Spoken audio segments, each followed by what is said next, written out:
CMMS Radio talks about all things CMMS, computerized maintenance management software, focused on maintenance management. It's the people, the process, and the culture that make your CMMS journey a success.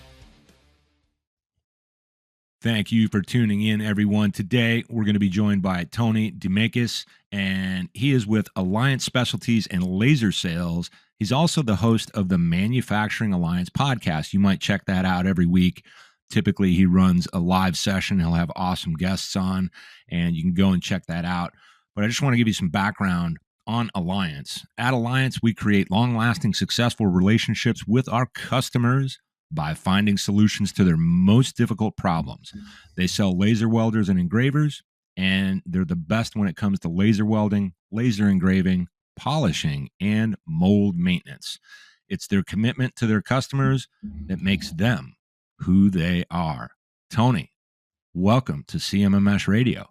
Man, when you say it, it sounds so good.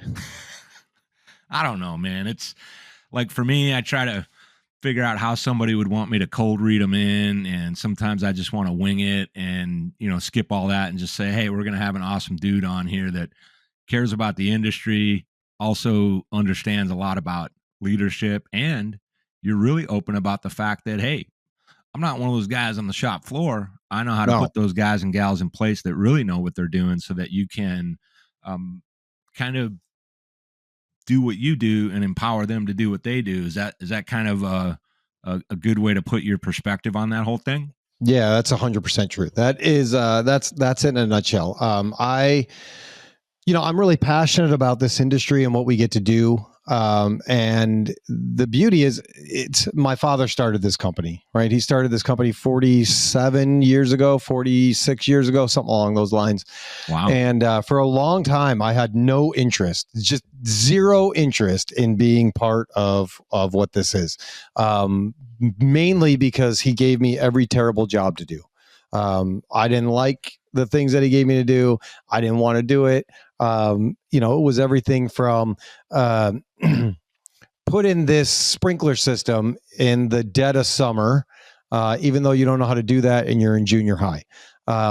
So I did it, right? I did it. Whatever jobs he gave me, I did, whether that was cleaning out the saw tank from the stone saw for polishing, getting the kerosene blisters all over your hands. And then you go home and you pop those things and it looks like you have some kind of alien skin disease. I polished for a while. I drove for a little while. I've done a little bit of things inside of the space at the shop. But he gave me enough things to do where he said, if you don't want to do good in school, this is going to be your job. You will always have a job. He called it justification for higher education. And, right. And that's how I got to this situation where, I get to be part of a great company. I went away to college because I decided that I did not want to do this. And while I was in college, I got a degree in marketing and communications and graphic design. And my wife and I did that for a long time. And then it got harder and harder to make ends meet, right? Just like with anything else, it becomes more and more difficult as people start outsourcing things to China or 99 Designs or whatever that looks like. There's always somebody that's willing to do it for cheap, right? Yeah. And what became difficult was, as a startup company, you either have credibility and people want to use you, or you have no credibility and you kind of have to build that up as you go along. But it's hard to be that startup guy. It's hard to be that beginning guy. And not early on, about 10 years in, my wife and I made the decision to close the business. I talked to my father about some financial issues that we were having. At that time, I was doing the marketing and the design for Alliance. So I wasn't completely out of the business, but I wasn't in the business. We were an independent contractor, if you will. And I was talking to him about money situations, and he said, "You're a jackass. I need you." Yeah. I mean, it was real empathetic and humbling for me. He said, "I need you to come work here, and you won't do it. You're too stubborn. You need money and I can pay you, and you won't do that. And you're a jackass."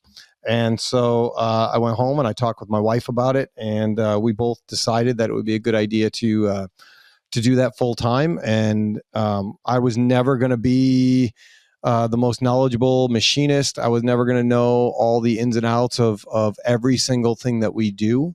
And I know that, right? There's no amount of training that I'm going to do at 46 years old. At that point, it was, 40 years old. There's no amount of training that I'm going to do that's going to make me the top guy in the shop to know all the ins and outs. And so what I realized early on is I need to rely on the people around me. This is the thing. Like I love when leadership, CEOs, and founders are there from the beginning all the way through, and they've done a lot of that work, and maybe they're really, really good at it. But just as powerful is when somebody knows and understands that there's things they don't know, things that they can find people that are way, way better, highly qualified to do the job right. And that's what leaders really do. They recognize those things. They have self-awareness. But I'm still kind of stuck on and a little bit fascinated by the fact that it sounds like your wife agreed that you're a jackass. Oh, I mean, without a doubt. Without a doubt. I mean, I think all of our wives would agree to that to some extent, right? I mean, oh yeah, I got the world's smallest handcuff right here. Yeah. The beauty is it means that I am who I am in all the situations that I come across. I try to be the jackass that I am. Sometimes it's a lovable jackass. Sometimes it's a empathetic jackass. Sometimes, very rarely, it becomes this angry jackass. But I'm me. So if you see me at a trade show or you see me at a conference, just come up and talk to me. I'm the guy that you see on Wednesdays when we do the podcast. I'm the guy that you see at the trade show. I'm the guy that you see at our church. I'm the guy that you see wherever that is. I'm just me. Well, I can attest to that because you and I met earlier this year out in Anaheim, California. You were over at MD&M West. That's right. Doing your thing with News and Brews, which was awesome. And I got to meet you and talk to you. And it pretty quickly felt like we knew each other. And we had never even met or crossed paths. And that's always cool for me because what's really happening out here, whether you're in manufacturing, maintenance, the other areas of this really big industry, right? All of industry is the people are on all sides of it quite approachable. And you don't have to have an agenda. You can just say hello. And I like doing this because I get to know people and maybe somebody else gets to know you as well. So I know we talked about this a little bit when we're in person and I was on your podcast and we talked about it a little bit when it comes to things like maintenance. I play in the space of maintenance and reliability, although I'm not a maintenance and reliability professional. I just know a bunch of them. And we got on this topic about planned versus unplanned, or what we might say is reactive versus proactive maintenance. And that applies to us as humans, things we do in life, our homes, our vehicles, and in your environment where you have your own shop floor and you deal with, supporting clients that bring your different pieces of equipment into their environment. Do you get a little bit of exposure to what they deal with when it comes to challenges from a maintenance perspective? Do you ever hear anything or anything pop out in your mind that, yeah, I remember a customer talked about this and they were trying to figure it out? Anything like that? Yeah, I mean, part of the thing that we get to do on a regular basis is preventative mold maintenance for the plastic injection industry. That's a huge part of what we try to push and promote and encourage people to do, right? Because nobody wants their tool to be down for weeks at a time and have it cost, tens of thousands of dollars to get this back up and running. Nobody wants that. That's not a thing that anybody wants. And so how do you prevent that from happening? It's in the name, right? You have to do the preventative maintenance. Every mold builder that is worth their weight in salt will give their customers guidelines on how many shots something should take before it should be maintained. It's it's imperative to the customer or the molder or the person that's buying this mold to follow through with that and make sure that it's happening on a regular basis. What happens if you don't?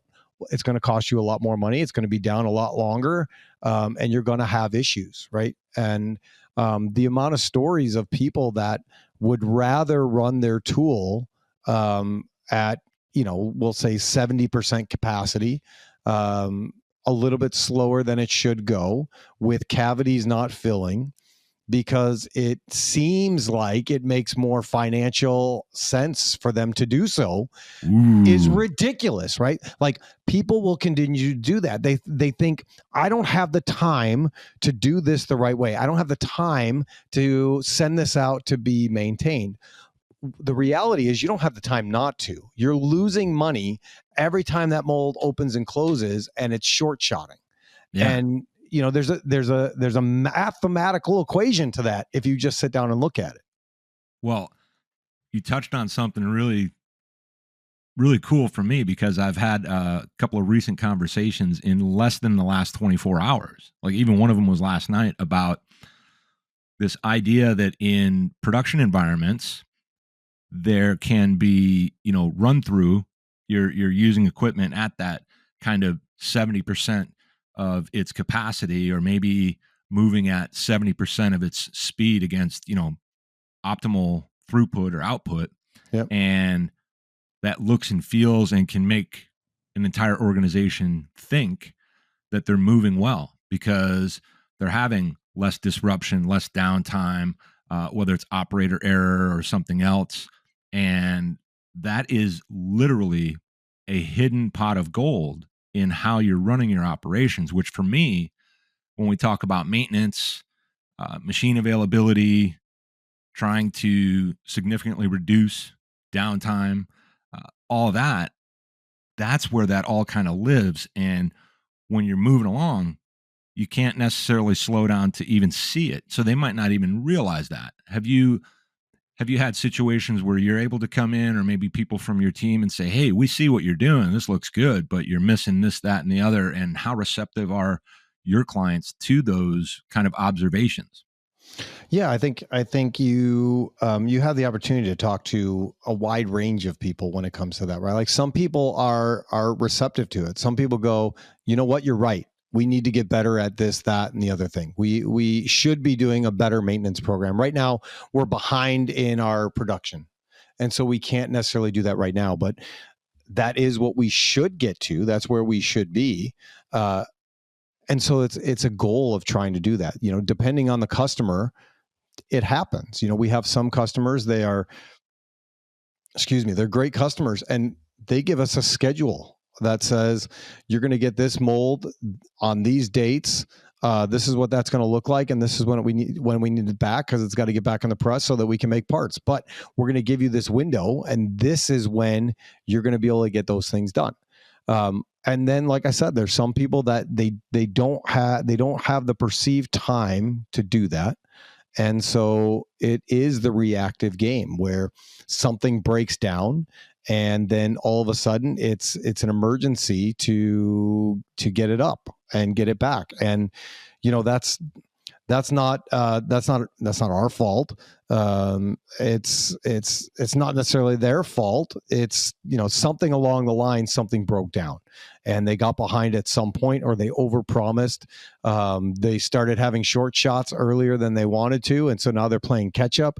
But in all circumstances, I would say, if you maintain your mold, if you pay attention to your maintenance, and you don't have that downtime, you're going to be more productive, right? And when you start recognizing that things are breaking down, that's an acknowledgement that, okay, we should hit pause on this and figure out what's going on and get this fixed and back up and running the right way. Yeah. Yeah. So when it comes to a mold, and over the years, I dealt with people where, I'm talking to them about what they're doing in their facilities and manufacturing environments, but what entails what you do when it comes to the molds themselves from your clients? Do they, it sounds like they can send them back to you and they get kind of retooled. How does that really work, kind of in a nutshell, so that anybody that doesn't know what that really is, how that works? Yeah. So we already established that I am not the guy that knows all the things. Right. But anybody that has seen a plastic injection mold can recognize how complex it is, right? There are a lot of moving parts. You have a lot of different moving pieces. Everything needs to be greased properly. You have to make sure that all the parting lines are sharp. You need to make sure that the venting is proper. You need to make sure that there is no contaminants that are staying behind inside the tool. You need to make sure that your water lines are clean. You need to make sure that everything is flushed properly and opening and closing the way that it needs to, right? You need to make sure that you have O-rings that are shutting off the water properly. You need to make sure that everything in that tool is running the way that it was originally intended when it was built. And so when somebody brings something in for preventative maintenance, we have different levels of it. So it could come in and it's at the end of its cycle and it just needs to be, wiped down, cleaned off, maybe put some new grease on it and then put it on the shelves. And then we have tools that are in the middle of process and it needs to go right back into the press. And what does that look like? So we check the cores and the cavities. We make sure that there's no damage to either of the surfaces. We make sure that the shutoffs are good. We make sure that there's no flashing on the parts. And if there is, we identify where that is and why it's happening and try to fix that. It could be laser welding the damaged areas and then benching it back in. It's an extensive process at some times, right? Depends on which level of maintenance we're doing at that particular time. But in most cases, it's take it apart, take the mold apart, take the parts apart, wash them off, clean the plates, put new grease on, reassemble the mold, get it back together, make sure that the water lines are clean, make sure that everything is firing and fitting the way that it's supposed to, and then getting it back to the customer in like new order.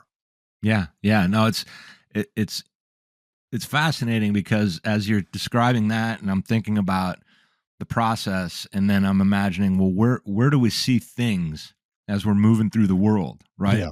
When we're out and about, do you find yourself like constantly seeing things going, yep, I know how that's made. Yep, I know how that's made. That's made with our technology or something similar.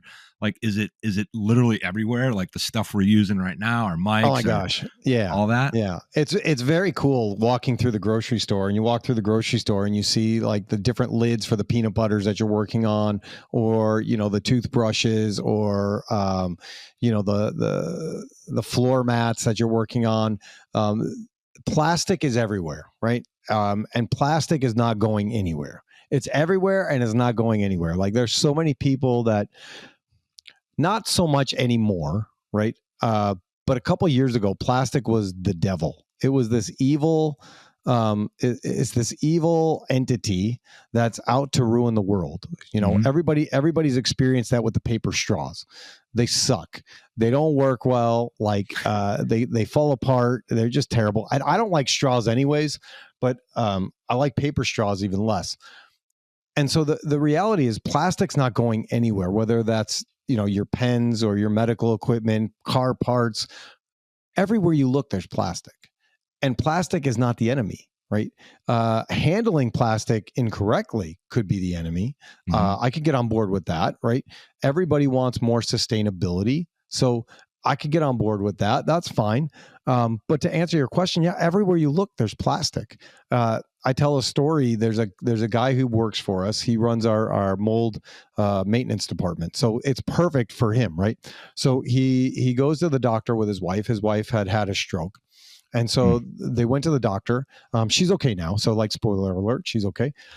So they go to the doctor and they're doing tests on his wife, and he's sitting in the waiting room, or no, in the room with his wife and the doctor, and they're doing the tests, and he's just looking around because he doesn't have anything else to do, right? He's concerned about his wife, and he starts to realize all the different parts that are in the doctor's office that he primarily had a hand in making sure that mold works properly. And so while he's sitting there with his wife, he's thinking, wow, if I didn't do a good job with this could be bad for my wife, right? And that's the reality. The reality is that when you're looking at manufacturing, everything we do matters, right? Like, it's not just a nothing burger. Mm-hmm. When you're looking at manufacturing, everything we do matters, and we're making things for the good of people in reality. I mean, there's some stuff that, like, who cares, right? Sure. But even pens and Sharpies and you look around and you think, why does this matter? Well, it matters to the person whose business it is, who's selling it, who's employing all these other people in their company, right? It may be a nothing product, but it's making a difference in the lives of the people around them, and that matters. And so, yeah, it's really cool to understand when you're talking about manufacturing that your job matters, right? It really, really does. And it's awesome. It's awesome when you bring kids in and they see what we're doing and they go, really, that's how a bucket's made? Yeah, that's how a bucket's made. It's a crazy, crazy thing. Well, what's interesting about that is when, I think we share one thing at least in common, being that we're from the Midwest. I'm not there now. I'm stuck out here on the West Coast, and I think back to when I was growing up as a kid. I'm a little bit older than you are, but when you see these things, learn how they're made, see how they're made, or somebody stops by school, even in grade school or junior high, and they're in some aspect of manufacturing or otherwise, some of those kids are going to be intrigued. They're going to be fascinated enough to say, I want to know more. I want to do that.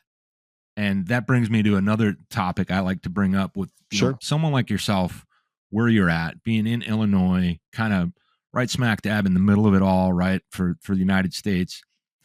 There's this idea behind skilled trades gap.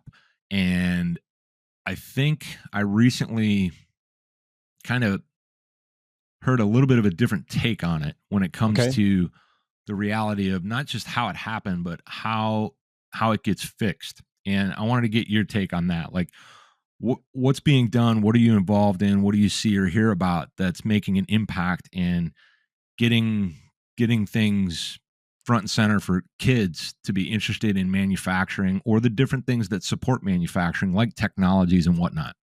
Yeah. So, like, everybody knows that there's a skills gap, right? That's not surprising to anybody listening to your show. It's a reality. There is a skills gap.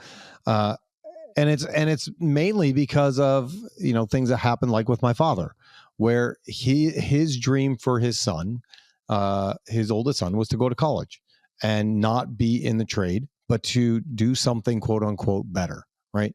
And I'm not saying that it's better. I'm just saying that was the perception at that time. Yes. Right? So many people worked really, really hard so that they could provide a better life, quote unquote, better life for their kids, and allow them to do the things that they didn't have a chance to do. And now I think you're seeing a little bit of a transition where kids grew up with iPads because whatever reason, right? We had COVID 4 years ago and 5 years ago. It's 5 years now. Crazy. And at that time, everybody was on a device.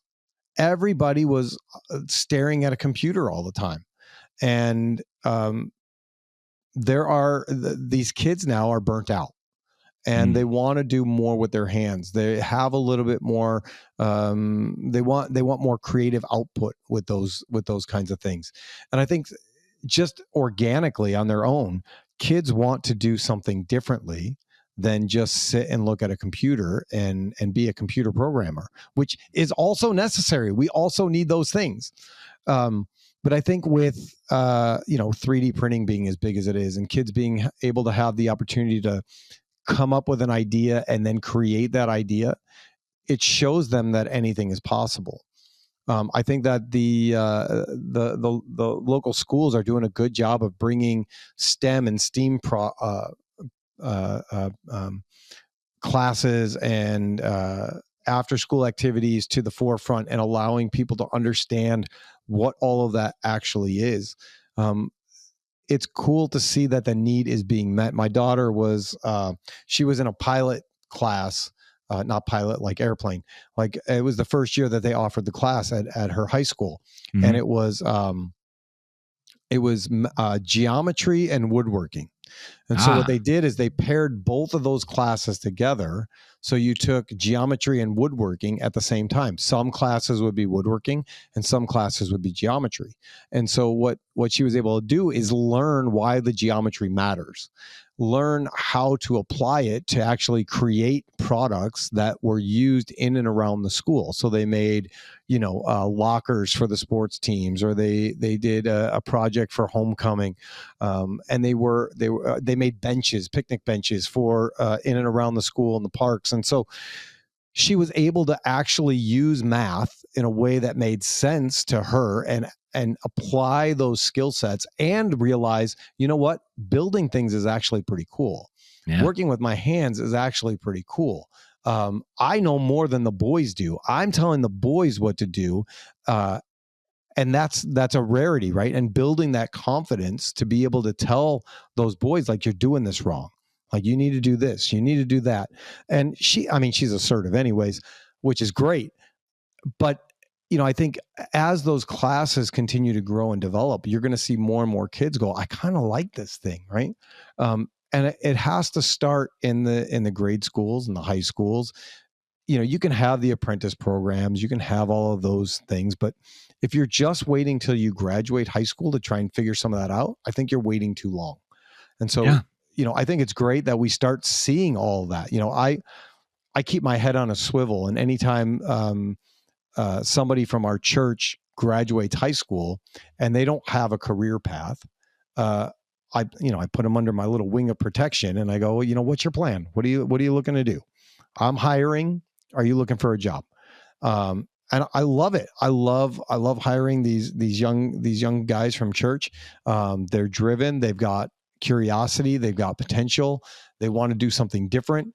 And so they come in and they're like, their mind is just blown to the opportunities that are in front of them.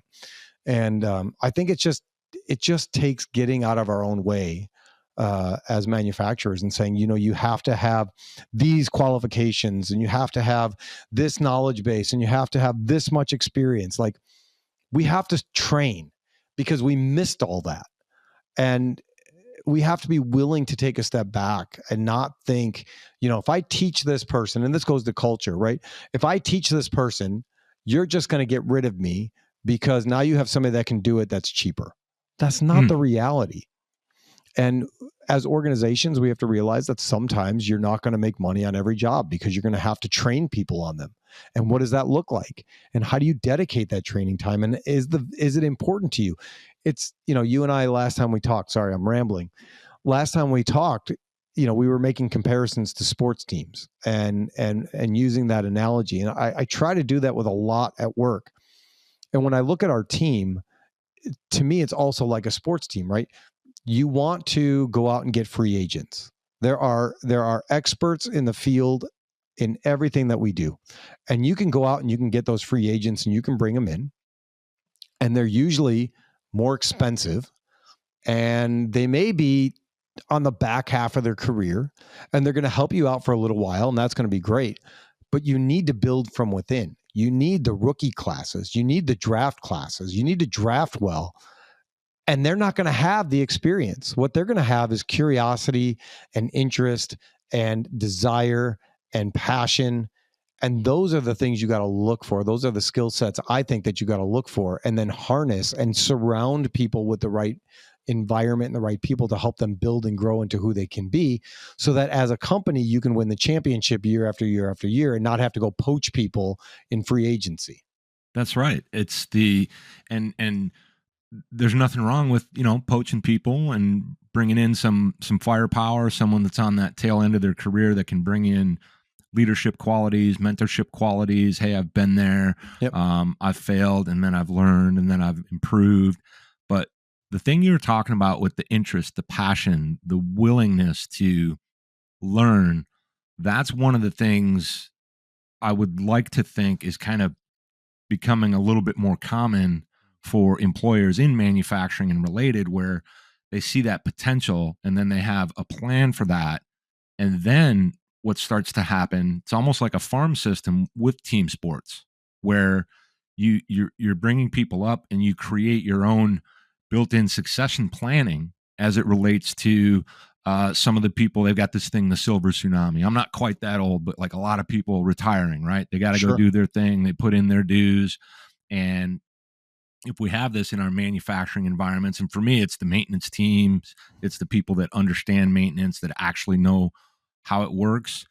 When we're doing that, then we've got a far more likelihood of being successful, having less disruption, and we start to solve that kind of skilled trades gap, which it's way bigger than anybody thinks. We create hundreds and hundreds of thousands of jobs when the current jobs can't even be filled, and we just got to go back to those basics. I love that, if we can see more of it at the schools. I love that program you described, the particular course that your daughter took, because it combined two what we sometimes think are separate things to create that inspiration and that understanding. And even people that are around it and observe it, they might not go into woodworking, they might not go into manufacturing, but they might somehow become interested in CAD design or maybe architecture or something like this. So this is all good stuff. I want to ask you more about the leadership thing. When it Sure. comes to your organization, people that you've worked with over the years, is there a typical approach that you have for assessing the culture of either your own team or teams that you see and interact with? Do you have kind of a standard, here's what I'm looking for, here's the red flags where I think I could help, here's what right looks like? Mm. I think right when you see it, wrong when you see it, right? And in all capacities. Um, to me, leadership is leading from the front when you need to. Like, leaders go first. Uh, Leaders are willing to take that risk, and that means in vulnerability, in communication, in admitting when you're wrong, in trust. That has to come from the leadership team. You can look around and you see so many leadership teams where it's completely micromanaged. Every aspect of everything is dictated from above. And then you just create this ceiling. You don't allow people to grow. You don't allow people to have some authority inside the organization, which can lead to some severe burnout. Right? It leads to burnout for the team member. It leads to burnout for the leader, because the leader feels like, I got to do everything. Right? I can't take a day off or nothing gets done.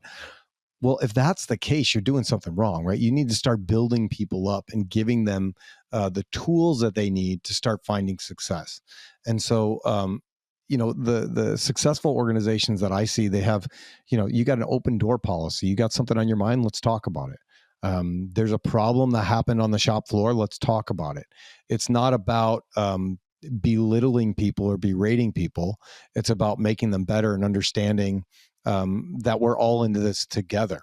I had this conversation with somebody the other day, and they said, we don't want to bring you every single little problem that we have. And I said, well, I appreciate that, but if I don't know the problem, how are we going to fix it? Right? Like, I understand that you want to try and fix some things on your own, but why don't we just come together and have a conversation, and then we have all of our minds thinking about this in a way that we can find success. And I want people to give me solutions. We said, I don't know all the stuff. I know I don't know all the stuff. I don't need to know all the stuff, but I want to be part of the conversation and help guide that conversation, not make all the decisions. I mean, that's not my strength. I want to take myself out of as many things as I can and allow other people to do that. But you have to know that there's a problem. If you don't know that there's a problem, you can't come up with a solution. And, you and I talked about that last time we talked, and that goes without saying with everything. And leadership is no different than that. And you have to have a level of trust between you and your team before they're going to come to you and tell you that there's a problem. Yeah. And if you don't have that, then you're going to have bigger problems. Yeah. Do you think this might even be a rhetorical question, but there's this unfortunate tendency for a lot of people that maybe don't want to get it, don't have the right self-awareness from a leadership perspective. They're hiding behind titles, staying behind their desk, and kind of adopt that potential dictator perspective, as opposed to, really being a little more vulnerable and transparent. Do you think that's still like a rampant problem throughout all of industry? I don't think it's throughout all industry. I do think it's changing. I think as the next generation of leaders step in, a lot of manufacturing is fathers or grandfathers started the company, and it gets passed down to generation. And I think as those generations come up and start taking over, that things look a little bit different. It's not a completely different operating system, but it's like 2.0 or 3.0 or 3.2, right? Yeah. It can't be the same operating system forever. It has to continue to get better with time, and as you learn things and figure things out. Now, sometimes do I go too far on the quote unquote empathy scale and maybe giving too much leeway? I probably do. And I have certain team members that'll tell me that sometimes I'm too nice. And sometimes there needs to be a little bit higher level of accountability for people. And I get that. But I also think that can you have too much empathy? Like, what's going on in somebody's life that you got to figure that out? And I think that the companies that are going to be continuing to succeed are they're thinking about their team. They're thinking about the people on their team, and they want to see everybody continue to grow and achieve new levels of success for themselves. And then that will carry over into the industry and the business that they're in. And I think more and more leaders are getting that. I think more and more owners are getting that. I think, people want to go on vacation with their families. They want to go home. They want to do those things. And if you're making all the decisions and you're leading all the charges, you can't do that. It's just not possible. Well, and this is part of the reason where, sometimes people overlook the fact that game time is game time. So when one of your teammates gets hurt or something comes up, let's just use that as an example, right? I'm not saying this is a perfect analogy, but we've got to get that guy or gal attention, move them to the sidelines. Yep, it's really unfortunate. Once in a great while, we got to really stop the game and take a beat because somebody's down hard. But the game has to go on. We've got to meet our production goals and all these other different things. But I think having a level of empathy that is kind of appropriate and within the context of operations is really, really good. And just not forget about that people are people, because we also have to be a little bit careful that we can't forget about the business. Absolutely. But we also can't deprioritize people and humanness and those things. So I'm not trying to get us singing Kumbaya. I'm just trying to say there's a healthier approach, and a lot of it starts with self-awareness and some of the things that I think that you stand for and that you care about. I think those are really good. And I also think it's pretty cool that you've got employees that can come to you and say, hey, I mean, you're being a little bit too nice, right? And you could say, well, what do you mean? Because you're like available to hear it. So that's a cool deal too. I want to have you tell a story because sure. I heard it recently, but I hadn't heard it before. So I want to have you tell it here for anybody that, actually hears it on CMMS radio. Can you tell me the starfish story and how it relates to manufacturing and making a difference for frontline workers, operators, and management? Yeah, sure. So, our company, our core values are based on the word grit, gratitude, relationships, integrity, and tenacity. And so we think that if we do all of those things, then we're able to make a difference. And making a difference is our mission. In everything that we do, we want to make a difference. And so these stories, they resonate with me a lot when you can hear things about people making a difference. So the story is like, it's the little boy on the beach with the starfish. And so there's this little boy, and he's walking down the beach, and there are starfish all over the beach. The beach is littered with starfish, and the tide has gone out, and the starfish got left on the beach. And so the boy is walking on the beach, and he's picking up the starfish, and he's taking them and he's chucking them back in the ocean. And then he'll walk up to the next one and pick it up and chuck it back in the ocean. And this guy walks up to him and he says, "Can I ask you, what are you doing?" And he said, I'm throwing these starfish back in the ocean." And he said, "That's going to take you all day. Why are you throwing these starfish back in the ocean?" He said, "Because that's where they belong. I'm just taking them and I'm throwing them back in the ocean." And the guy says, "There's way too many. This isn't going to make a difference at all." And the boy picks up a starfish and he takes it and he chucks it in the ocean. And he looked at the guy and he said, "It made a difference for that one." And that's what I love that story so much, because it's what we need to be doing, right? We can't help everybody. We can't. We can want to, and we can put initiatives in place to try to do that. But you have to be willing to make a difference for the people that you can make a difference for. And that's the people like in your sphere, the people around you, right? I think sometimes we get so stuck in the day-to-day, making a profit, focusing on the bottom line, listening to our accountants or the lawyers or this, that, or the other thing, that we forget to actually pay attention to the people that are on the floor, that are doing the things that we need done, that will do those other things, that will take care of the profit, that will take care of the customers, that will take care of all that other stuff.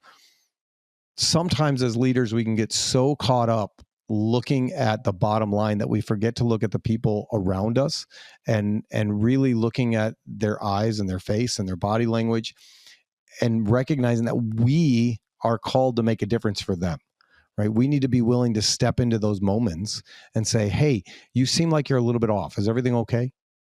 And they may tell you and they may not, but just the willingness to break that, that fourth barrier, and see somebody as a human being and give them value and dignity, and recognize when they're good and when they're not, and then give of yourself that time, and just asking those questions and figuring out, what does that look like to make a difference for somebody in your organization, or one of your customers, or one of your vendors? Are you willing to go out of your way to do that? Or are you the old man that's walking on the beach saying, "Why are you bothering stopping and asking every question? You're never going to get anything accomplished if you're stopping and doing this over and over and over and over and over and over again." Yeah. And, like I said earlier, sometimes people say, "Tony, we don't want to bother you with the little stuff." And my answer is always, this is my job. Like, the little stuff is my job. The people in our organization, the 60 plus people in our organization, that's my job. The tools that come in and out, that's nice. I mean, that's a thing. But my job is the people. My job is making sure that our people are taken care of and our customers are taken care of, and that we're able to go out and live our lives with gratitude, build relationships, have integrity in everything we do, and fight like hell with tenacity, so that we can make a difference, not just for our customers, but for our team and for the world all around us in everything that we're doing. I like it. It's exactly why I wanted to ask about the story, and I like the way you weaved it all together, because that stuff really matters. I'm one that I'll talk a lot of shit about, quit looking at your balance sheet, and there's much more between that top line and bottom line revenue, but that doesn't need to be said. That's important, but sometimes we have to have like a little bit of a kind of a mindful play about, look between those spaces. Look at that white page on the balance sheet behind it. That's your team, that's your clients, and we're all in it together to win it. Make as much as you want. Just deliver, come through, and take care of people. Sure, I'm righteous. I'll admit it. I don't have a problem with that. And I like the way you rolled all that together. I'm going to move you into what we call the fun question segment for all first timers on CMMS Radio. I like it. Now, no wrong answers here. I'll just ask and you fire away, and I might come up with a bonus question. Ooh, I like it. All right, I'm ready. All right. Number one, what is your favorite music? My favorite music right now. So I used to be a big Pearl Jam fan, and then I agreed when they were fighting with Ticketmaster about everything, and damn the man, and then they became the man. Mm-hmm. And my life has changed in a number of ways. So now, really, all I listen to is basically Christian worship music. All right. All right. Fun question number 2, and it's got some options. So, what is your favorite sport or hobby? And on sport, it doesn't have to be one that you play. It could be one you like to cheer for. Sure. I love hockey. I love playing hockey. I haven't played in a long time, but it is a passion. I think there's almost no sport that's greater in teamwork than hockey. You have people sacrificing their bodies every second of the game. You have people that play defense moving up to offense. You have offense moving back and playing defense. You have people jumping in front of the goal to make sure that it's protected. And you have people fighting for each other for someone gets cheap shotted or something happens, and everybody's willing to jump in and fight together. I think that there is no greater sport to watch or play than hockey. Well, I'm not going to argue with that because I'm a big fan of the enforcers. So you just don't argue with the enforcers. Yes. All right. Fun question number 3. And this is the big one. No wrong answers here. What is your philosophy, perspective, anything at all when it comes to this concept of work-life balance? Oh, boy. I know that I'm not good at it. I know that for me, it all tends to blend together. I think that there is a little bit of give and take, right? So for me, a lot of our staff gets here at 6 o'clock, 7 o'clock in the morning. I get here at 8:30. I get here around 8:30 because in the morning I need time for myself to get up, to read, to write, to think, to get my workout in the morning, and then I come into work. I'm prepared for the day and I'm ready to go. For me, I would rather work a little bit later and then get home, and my kids are home from school. My daughter's home from school, Jackson College. She's home from school then. She's done some of her homework, and so by the time I get home, we can have dinner together. We can sit down. We can enjoy each other's company. It would make no sense for me to do it the other way, where by the time I get home, now I'm going to work out. Now I'm going to have my selfish time. When I get home, I want to have that good family time. But I think they're both really, really important, right? You have to work when you're working and you have to be home when you're home, but they also do bleed into each other. So you can't be so naive to think that somebody on your floor is not going to get a call from their wife or their kid or something. And you have to be okay with that from time to time. I'm not saying take advantage of it, but you have to be okay with that from time to time. And on the flip side, there's going to be days where you have a day off and I call you and I'm like, hey, I need your help with this. I know you're off, but I need like 10 minutes of your life. And I think that there has to be a balance. Neither one should be taken advantage of.